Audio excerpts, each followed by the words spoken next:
ആലിമീങ്ങളെ വിമർശിക്കുന്ന, മുത്തഅല്ലിമീങ്ങളെ തള്ളിപ്പറയുന്ന, ഔലിയാക്കളെ കുറ്റം പറയുന്ന, അല്ലാഹുവിന്റെ ഇഷ്ടദാസന്മാരെ കുറ്റം പറയുന്ന, അവരെ ആക്ഷേപിക്കുന്ന, അവരെ അധിക്ഷേപിക്കുന്ന, അതുപോലെ തന്നെ ദീനീ വിജ്ഞാനങ്ങളെയും പ്രസ്ഥാനങ്ങളെയും ആക്ഷേപിക്കുന്ന ഒരു സംഘത്തിൽ നീ ഉൾപ്പെട്ടു പോകരുതെന്ന് മുത്ത് മുസ്തഫ സല്ലല്ലാഹു അലൈഹി വസല്ലം, അല്ലാഹുവിന്റെ ഹബീബ് മുഹമ്മദുർ റസൂലുള്ളാഹി സല്ലല്ലാഹു അലൈഹി വസല്ലം.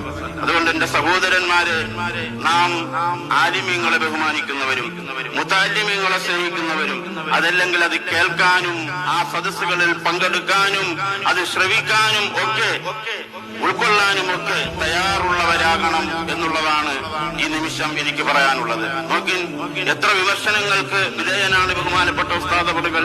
ഇതങ്ങനെയാണ്. അൽ-ഉലമാഉ വറസത്തുൽ അംബിയാ. ഉലമാക്കൾ എന്നാൽ, ആലിമീങ്ങൾ എന്നാൽ അവർ വാരിസീങ്ങളാണ്. ആരുടെ? അംബിയാക്കളുടെ വാരിസീങ്ങളാണ്. വാരിസീങ്ങളാകുമ്പോൾ അവർ ഒരുപാട് കേൾക്കേണ്ടി വരും.